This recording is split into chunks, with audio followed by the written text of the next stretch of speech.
Hello everyone, welcome to Commerce Net Achievers. My name is Talveer Singh और सबसे पहले आप सभी का बहुत बहुत थैंक यू चैनल के साथ जुड़ने के लिए। और अगर आप ये वीडियो हमारी पहली बार देख रहे हो तो अभी चैनल को सब्सक्राइब कर लीजिए और उसके साथ जो बेल आइकन बना है उसे प्रेस कर लीजिए ताकि हमारी हर वीडियो की नोटिफिकेशन आपको सबसे पहले मिले और आपकी प्रिपरेशन और भी अच्छे तरीके से चलती रहे। तो आज हम डिस्कस करने वाले हैं हमारा लेसन 12 जो ऑल पेपर्स हम सितंबर 2020 के डिस्कस कर रहे हैं।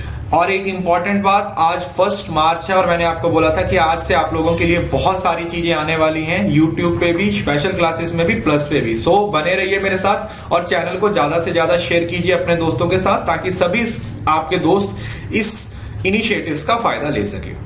उसके साथ साथ अनअकैडमी पे सब्सक्रिप्शन ले लीजिए। अगर आपको लगता है कि हाँ अभी आपको फुल पेस ऑन करना है, आप अपना 5th गियर में जाके पढ़ाई करना चाहते हो तो you are left with 60 days. इन 60 दिन के अंदर अगर आप दिन रात एक कर सकते हो, आप हमारे साथ जितना हम आपको पढ़ा रहे हैं उतना पढ़ सकते हो तो डेफिनेटली आप अपना एग्जाम क्लियर कर सकते हो। क्योंकि अब ये 2 महीने का टाइम है, जब ये 1 महीने का रह जाएगा तब हम आपको इस चीज के बारे में नहीं बोल सकते, क्योंकि आपको अभी एमसीक्यू की भी जरूरत है, कंटेंट की भी जरूरत है, टेस्ट सीरीज की भी जरूरत है, जो आपको एक ही प्लेटफॉर्म के अंदर हम प्रोवाइड कर रहे हैं। तो उसके लिए आप Talveer S referral code use करके सब्सक्राइब कर लीजिए। कल 17 से ज्यादा स्टूडेंट्स ने सब्सक्रिप्शन लिया है क्योंकि 1 मार्च से वो प्रॉपर तरीके से पढ़ाई करना चाहते हैं। तो अगर आप भी लेना चाहते हो तो आप ले सकते हो। 3 महीने का सब्सक्रिप्शन इस टाइम पे आपके लिए बेस्ट रहेगा। उसके साथ साथ टेलीग्राम चैनल ज्वाइन कर लो प्लीज। मैं बता रहा हूं टेलीग्राम आपके लिए खजाने की तरह है। यहां पे आप लोगों के लिए इतनी सारी चीजें हैं। कल ही मैंने सितंबर 2020 के टीचिंग के सारे क्वेश्चंस कितने आए थे, 118 एमसीक्यू विद राइट आंसर एक ही पीडीएफ में आपको दिए हैं। सारे आपको सितंबर 2020 के 1200 क्वेश्चन जो यहाँ यूट्यूब पे धीरे धीरे डिस्कस हो रहे हैं, यूनिट वाइज एक एक पीडीएफ में मैं प्रोवाइड करने वाला हूं। वो सिर्फ आपको टेलीग्राम पे मिलेंगे जो कि बिल्कुल फ्री है। आपको कोई किताब लेने की जरूरत नहीं है, एक्स्ट्रा पैसा वेस्ट करने की जरूरत नहीं है। आपको ये सारी चीजें फ्री ऑफ कॉस्ट मिलेगी मेरे टेलीग्राम चैनल पे। और वहीं पे आपको हर रोज क्विज भी प्रोवाइड किए जाते हैं commerce Net achievers Telegram channel पे। प्लीज ज्वाइन कर लीजिए। 1 MB की ऐप है, डाउनलोड करो क्योंकि आप ही को इसका फायदा मिलने वाला है। Instruction material usages active responding and immediate feedback. यहाँ पे जो कीवर्ड आया है वो कौन सा है, वो इमीडिएट फीडबैक है as important principle of learning. देखिए प्रोग्राम इंस्ट्रक्शन का की पॉइंट ही फीडबैक होता है, क्योंकि आपको हर स्टेप के बाद फीडबैक दी जाती है, हर स्टेप के बाद फीडबैक दी जाती है, हर स्टेप के बाद फीडबैक दी जाती है। हर स्टेप के बाद जो आपको फीडबैक दी जाती है वही आपको एक अच्छे लेवल पे पता चलता है कि आप अच्छा कर रहे हो या नहीं कर रहे हो। और Skinner's reinforce principle is basis for preparation of linear type of programme instruction material. बिल्कुल, तो दोनों ही स्टेटमेंट बिल्कुल सही है, क्योंकि फर्स्ट में उन्होंने बोला है प्रोग्राम इंस्ट्रक्शनल मटेरियल जो आप पीआई को यूज करते हो वो आपका फीडबैक मैकेनिज्म पे काम करता है, और जो स्किनर्स का रीइंफोर्समेंट मॉडल है वो जो प्रोग्राम इंस्ट्रक्शन के अंदर लीनियर टाइप की कमांड दी जाती है उसके लिए यूज किया जाता है। सो दोनों ही स्टेटमेंट्स आपकी क्या हो जाएंगी, यहाँ पे सही हो जाएंगी। Both statement 1 and statement 2 are true. दोनों स्टेटमेंट्स आपकी यहाँ पे क्या हो जाएंगी, सही आंसर हो जाएगा। Third question, which learning theory provides support for active participation of learner in learning process in an interactive setting with intrinsic motivation as the basis। यहां पे देखो कितने सारे वर्ड है, एक्टिव पार्टिसिपेशन है, लर्निंग प्रोसेस है, इंटरेक्शनल सेटिंग है और इंट्रिंसिक मोटिवेशन है। तो ये सारी थ्योरीज कहां पे आएंगी, वो थ्योरीज जहां पर स्टूडेंट खुद से कुछ क्रिएट कर रहा है, that is basically constructivist theory, constructivism theory of Vygotsky. Constructivist theory है वो यहाँ पे क्या आती है, आपका सही आंसर हो जाएगा। क्यों, क्योंकि जो कंस्ट्रक्टिविज्म है, कंस्ट्रक्टिविज्म की बात की जाती है जहां पर स्टूडेंट खुद से नॉलेज को क्रिएट कर रहा है, when the student is creating knowledge for himself. जब वो खुद से नॉलेज को क्रिएट करता है, that is basically constructivist theory. जब स्टूडेंट मतलब खुद से इन्वॉल्व होता है, ठीक है, खुद से इन्वॉल्व होकर थ्योरी क्रिएट करता है, खुद से नॉलेज क्रिएट करता है, अपने माइंड में उन सारी चीजों को चलाता रहता है, उसको आप क्या बोल देते हो, that is known as constructivist.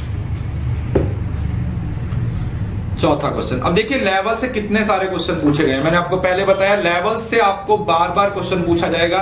In which level of teaching, कौन से लेवल ऑफ टीचिंग में the learner gets an opportunity to discriminate at length between positive and negative examples of concept. देखिए रिलेशनशिप,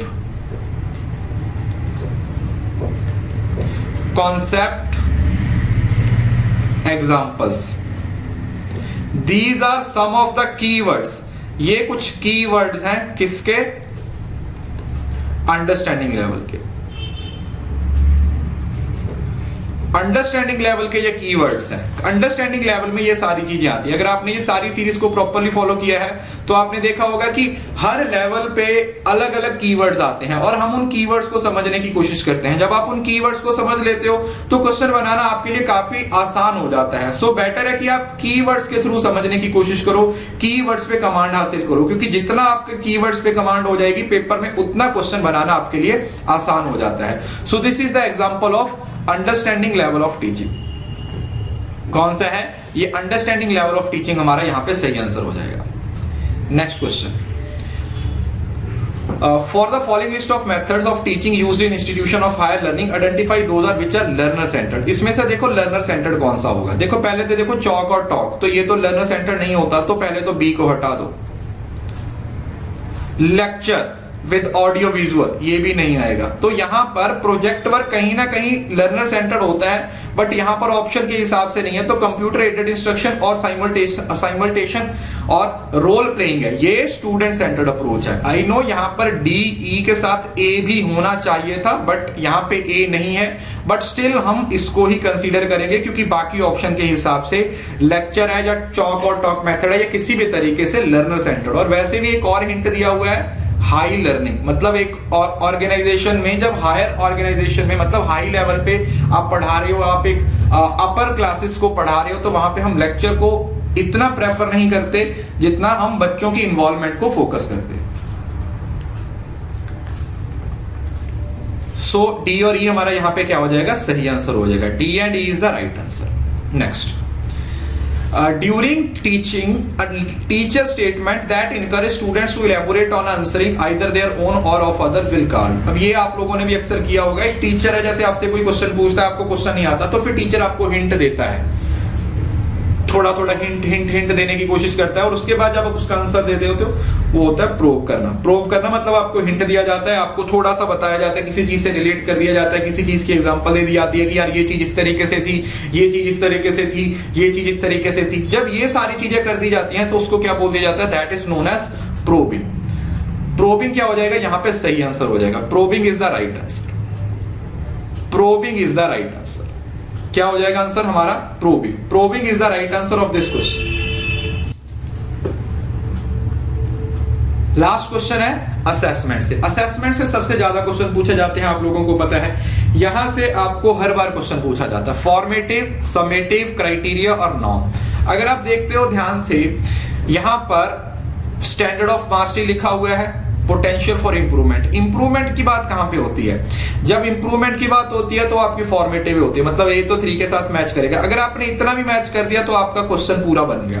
कई बार क्या होता है, सिर्फ एक ऑप्शन से आपका आंसर बन जाता है, बट अगर आप बाकी को क्रॉस चेक करना चाहते हो तो कर सकते हो। देखो समेटिव एंड में आती है तो वही स्टैंडर्ड्स को मीट किया जाता है। C2 क्राइटेरिया मतलब एक मास्टरी, सब्जेक्ट इंडिकेटिव मास्टरी पे फोकस होता है, और नॉर्म का मतलब होता है परसेंटाइल। जैसे आपके में एग्जाम में पेपर आता है ना, जब आपको 100 परसेंटाइल स्टूडेंट्स के नंबर आते हैं, है ना, हमारे स्टूडेंट्स के जिस तरीके से आए थे इस बार, है ना, तो वो नॉर्म होता है, क्योंकि नॉर्म का मतलब होता है ग्रुप। जब आपको ग्रुप के साथ कंपेयर किया जाता है, when you are compared with the whole group, उसको आप बोल देते हो norm reference test, that is known as norm reference test.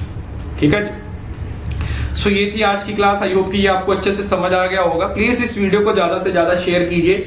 ये सारी वीडियोस अभी आप एक एक करके देखते रहोगे ना, जब एग्जाम में आपको यहां से डायरेक्ट क्वेश्चन देखने को मिलेगा ना, तब आपको रियलाइज होगा कि एक्चुअली सर ने जो हमें पढ़ाया था वो बहुत यूजफुल सा, बहुत सारे क्वेश्चन यहां से पूछे जाएंगे। लास्ट टाइम भी ऐसा ही हुआ था, मैंने 1000 एमसीक्यू की सीरीज शुरू की थी, इस बार वो भी आएगा, बट एग्जाम से 1 महीना पहले आएगा। तब तक आप इन चीजों को अच्छे से कमांड हासिल करो, एक एक चीज को अच्छे तरीके से कवर करने की कोशिश करो। सो यही थी आज की वीडियो। इसकी पीडीएफ आपको टेलीग्राम पे मिल जाएगी और अन अकेडमी पे सब्सक्रिप्शन ले लीजिए। मैं पहले बता रहा हूं, इट इज योर इन्वेस्टमेंट। अगर अभी नहीं तो कभी नहीं, क्योंकि एक एक दिन चला जाएगा, आप खुद से यहाँ वहां जाते रहोगे, भटकते रहोगे। इससे अच्छा है कि आप एक जगह पे बैठ के पढ़ाई कीजिए, जहां पे आपको पूरा पेपर 1 भी मिल जाए, पेपर 2 भी मिल जाए, आपको PYQ भी मिल जाए, आपको टेस्ट सीरीज भी मिल जाए। हर चीज की अपनी इंपॉर्टेंस है इस एग्जाम को क्लियर करने के लिए। तो अगर आप टाइम के साथ नहीं चलोगे तो टाइम से बहुत पीछे रह जाओगे और फिर आपको नेक्स्ट अटेम्प्ट के लिए फिर से जीरो से स्टार्ट करना पड़ेगा, जो कि आप कभी नहीं करना चाहोगे। So this was all about today's class. I hope कि आपको वीडियो अच्छा लगा। वीडियो अच्छा लगा तो वीडियो को लाइक जरूर कीजिए, वीडियो के नीचे अपनी प्रीशियस फीडबैक लिखिए, मुझे अनअकैडमी पे फॉलो कीजिए और हाँ, इस वीडियो को शेयर करना ना भूलें, बिकॉज शेयरिंग इज केयरिंग।